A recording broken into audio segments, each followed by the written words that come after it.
A simple rule: when gold doubles, empires collapse. And it already happened. This isn't just a historical pattern.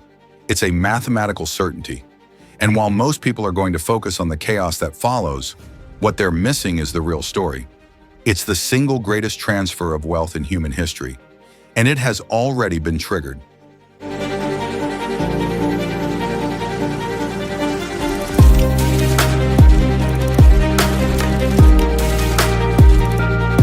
You see, the fall of an empire creates more millionaires than its rise, but only for the few who understand the blueprint. And there's a specific mechanism within that blueprint, hidden in plain sight, that determines who gets wiped out and who builds generational wealth. It's a mechanism designed by the powerful for the powerful, and it runs on one simple fuel: the debasement of your money. They teach you that money is complicated. They want you to believe it's all about complex market forces, about inflation targets and central bank wizardry. But that's the lie. The reality is much simpler and much more brutal. When a government runs out of money, it doesn't stop spending. It simply creates more money from thin air. It dilutes the savings of its people. It's an invisible theft. And it's been the fatal flaw of every empire in history. And the one true measure of this theft has always been gold. Gold is the constant. It's the market's vote of no confidence. It doesn't change. The currencies used to measure it simply collapse. To understand what's coming next, you have to understand the blueprint. You need to see how this isn't a theory, but a script that is played out time and time again. We have to jump in the time machine. We have to go back and watch the pattern unfold so you can see how the mechanism is always the same. We will watch the silver heart of Rome rot from within. We will see Spain drowning in more silver than any empire in history collapse into poverty. We'll even see it in the Ming Dynasty, an empire that thought it could replace metal with paper and paid the price. We'll see the British Empire, the master of the world, lose it all in a single weekend. And then we will land right here today in the United States, and you will see that the final countdown has already begun.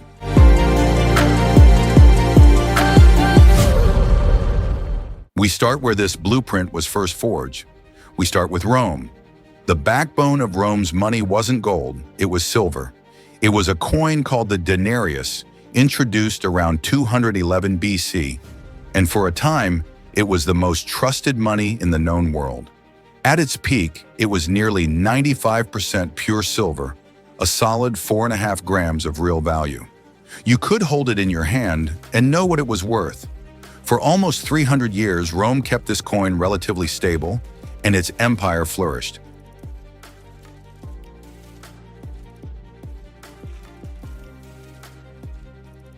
But governments can never resist the temptation to spend more than they have, the temptation to promise more than they can deliver, the temptation to cheat.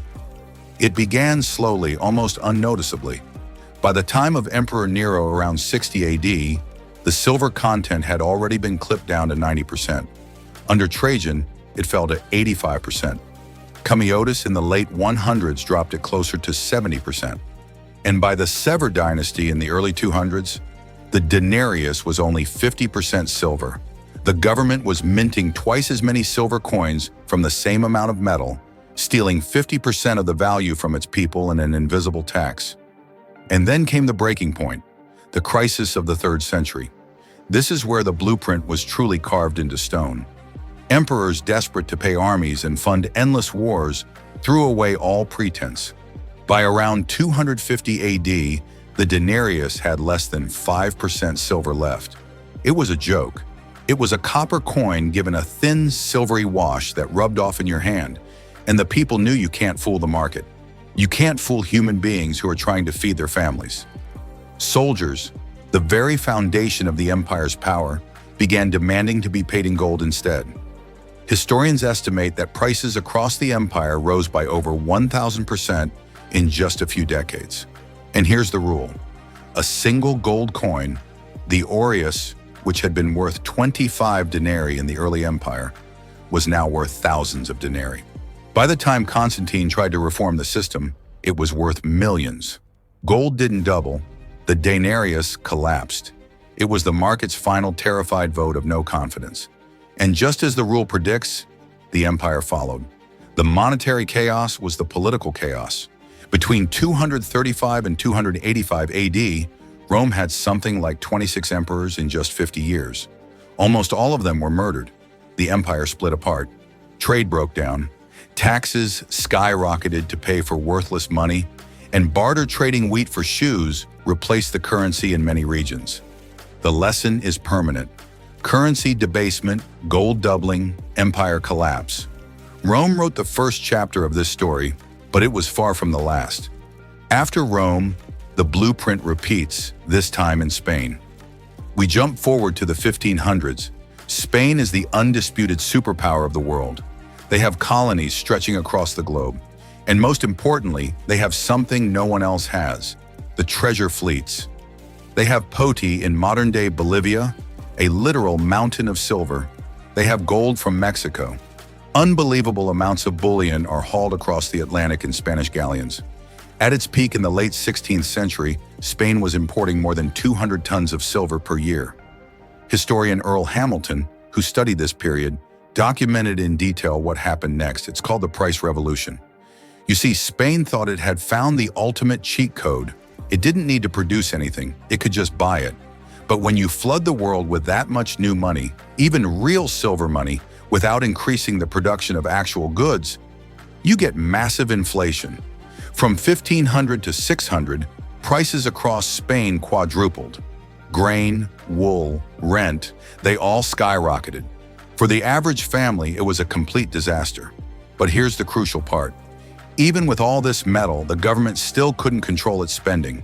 King Philip II waged war after war, funding it all with debt, using the future silver shipments as collateral. It was never enough. In 1557, he defaulted. Then again in 1575, again in 1596, and again in 6007. 4 defaults in just 50 years. The richest empire in the world was drowning in debt. So what did they do? Exactly what Rome did. They turned to the blueprint. They debased the money. Spain began issuing copper coins called vellon and told the people they were worth the same as the old silver. But the market knew better. The gold and silver, the real money, doubled in value against this new trash currency. The elites, the landowners, the creditors, they hoarded the hard assets. They held the gold and silver.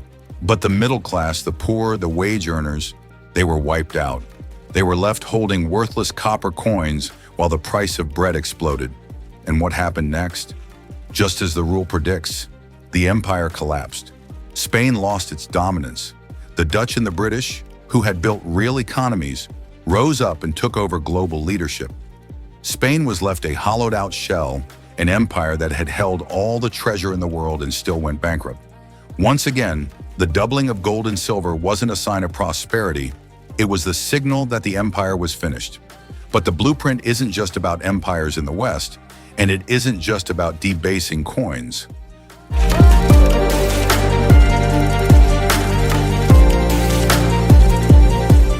Let's travel to the 14th century to the most advanced economy on Earth at the time, Ming Dynasty, China.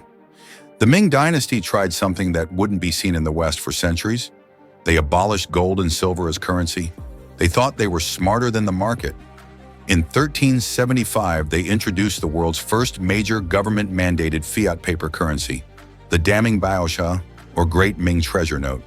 On paper, it looked like a brilliant idea, a way to manage the economy, to fund state projects, to create a truly modern system.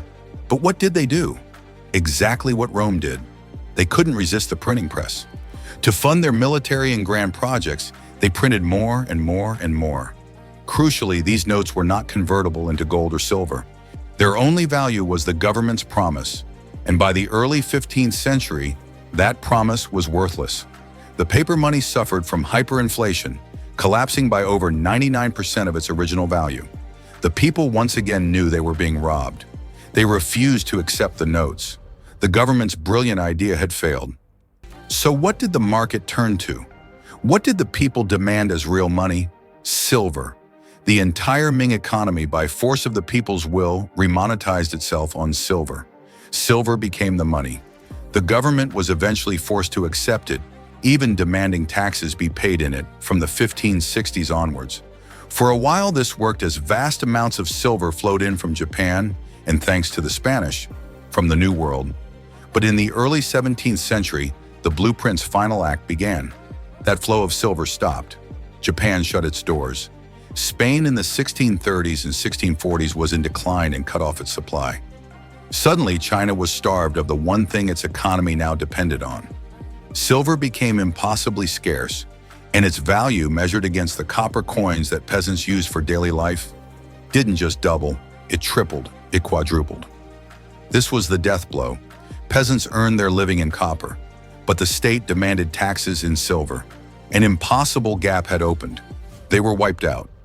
Famine, tax-driven poverty, and desperation led to a massive peasant rebellion led by Li Ziqing, which toppled the dynasty in 1644. The rule held. It doesn't matter if it's a silver coin, a copper coin, or paper note.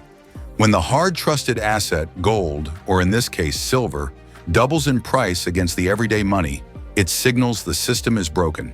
The empire falls. And so the blueprint lay dormant only to re-emerge with the next great empire.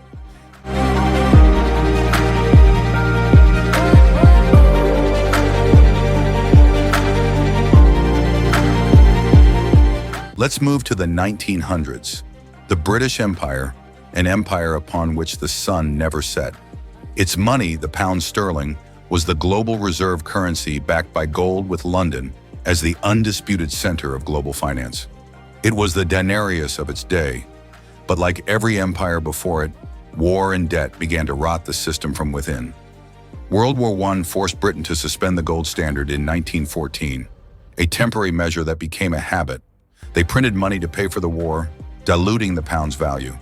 They tried to go back to gold in the 1920s, but the confidence was gone. Then came World War II. By its end, Britain was victorious, but financially exhausted. It was completely dependent on loans from a new rising power, the United States. At the Bretton Woods Conference in 1944, the new global financial system was created. But it wasn't built around the pound. It was built around the US dollar. The dollar would be pegged to gold at $35 an ounce, and every other currency would peg to the dollar. The pound was fixed at a proud but artificial rate of 43. Britain was in effect pretending its money was far stronger than it really was. And you cannot pretend forever. The market always finds the truth. Through the late 1940s, Britain was hemorrhaging dollars. It couldn't export enough to pay for its imports. The world knew the pound was overvalued. The breaking point arrived on September 18, 1949. In a single weekend, the British government surrendered. They announced a massive devaluation of the pound by 30.5%. Dropping the exchange rate overnight from $403 to just $280. Think about what this meant. Because the dollar was pegged to gold, the pound in one move had just been catastrophically devalued against gold. The price of gold in pounds shot up by over 30% instantly. It was the market's brutal correction. It was the signal. This wasn't just a financial adjustment. This was the end of the British Empire's financial reign. It was a public admission that the pound was no longer the world's anchor. The torch had been passed once again. A massive sudden change in the currency's gold value, followed by the end of an empire's dominance. The blueprint was now in America's hands. And so here we are, America.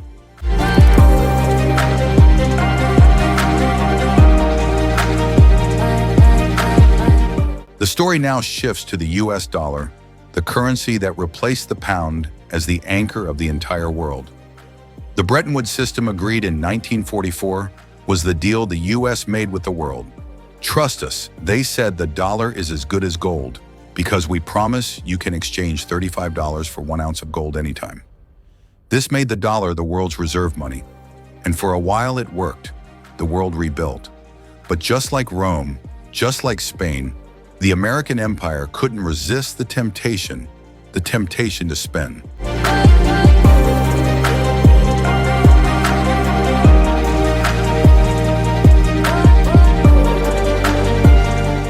By the 1960s, the US government was funding a massive war in Vietnam and enormous new social programs at home. And they weren't paying for it with taxes. They were paying for it by printing. They were sending billions of dollars overseas, far more than they had gold in their vaults to back it up. The rest of the world wasn't stupid. They saw the blueprint. They saw the cheating. Nations like France, led by Charles de Gaulle, saw what was happening. They began calling America's bluff. They started sending their dollars back to the US and demanding their gold in exchange, as was their right, and America had to pay. The US gold reserves, the very foundation of the global financial system, began to bleed out. The pressure became unbearable. By 1971, other nations were lining up. The game was over. Then came the crucial moment. August 15, 1971. President Richard Nixon went on television and announced to the world that the US would no longer allow foreign central banks to convert their dollars into gold. He closed the gold window.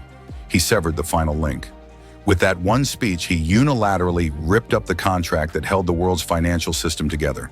The dollar, and by extension, every currency on earth, became pure fiat money, backed by nothing but a government promise. And what happened immediately? Gold was unpegged. It was set free. Its price, which had been artificially held at $35 for decades, was finally allowed to tell the truth. By 1973, the price of gold had doubled to over $70.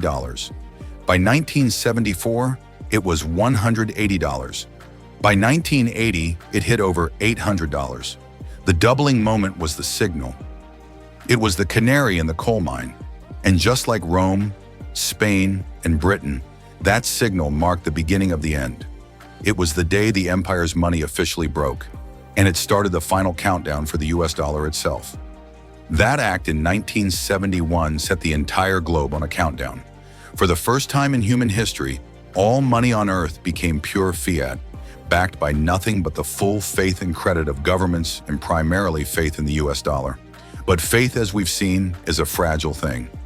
Fast forward to today, after the 2008 financial crisis, after decades of endless wars, and after the unprecedented money printing of the 2000s, that faith is collapsing. The US national debt is an unpayable monster. The system is rotting, just like Rome's. And so people are looking for an escape. They feel the debasement, they know something is wrong. And right on cue, a new miraculous solution appears. A digital gold, Bitcoin. It's presented as the ultimate escape. A decentralized, anonymous, peer-to-peer system, free from the control of the very governments who are debasing our money. It's a brilliant, captivating story, and it is perhaps the single greatest deception ever crafted.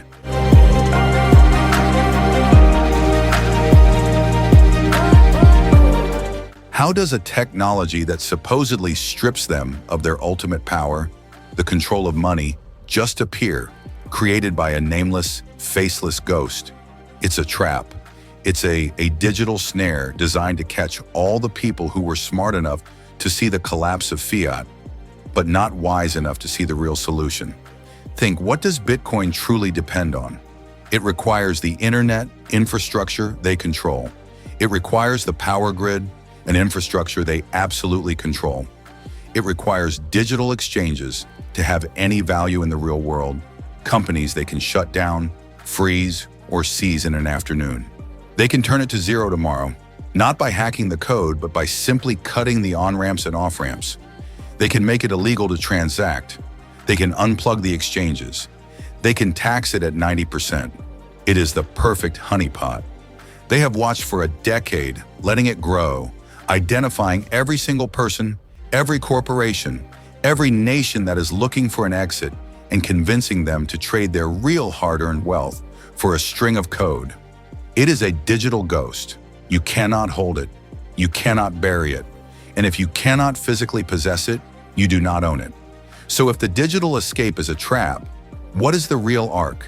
What is the blueprint that the truly wealthy have always used to survive this exact moment?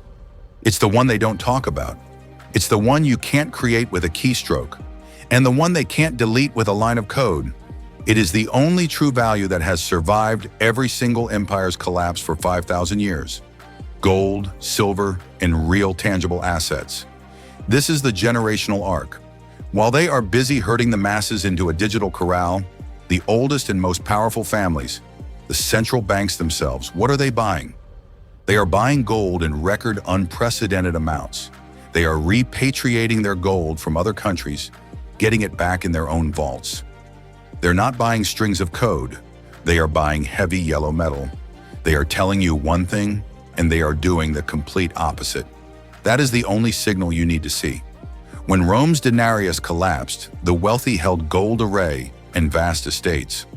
When France's assignat became worthless paper, the people who survived were the ones who had hidden a single gold door. When the pound was devalued, those holding gold saw their wealth protected overnight. This is the playbook. Gold is the defense. It is the insurance policy against the mathematical certainty of collapse. It doesn't make you rich. It keeps you from being made poor. Silver is the transactional money of the people. It's divisible, it's practical, and it has been used in daily trade for millennia. And then there are the other real assets, rare earth metals, the very things needed to build the technological world they claim to run, and productive land. Things you can stand on, things you can touch. You must understand the coming transfer of wealth isn't about finding the next hot digital token. It's about protecting what you have from the debasement they have already triggered. It is about trading their paper promises and digital ghosts for real-world value. If you cannot hold it in your hand, you do not own it. That is the only rule of survival. The blueprint is clear. The signal has been given. Gold has doubled. The empire's money is broken. The only question left is, will you be on the receiving end of the greatest wealth transfer in history? Or will you be like the Roman citizens left holding worthless coins?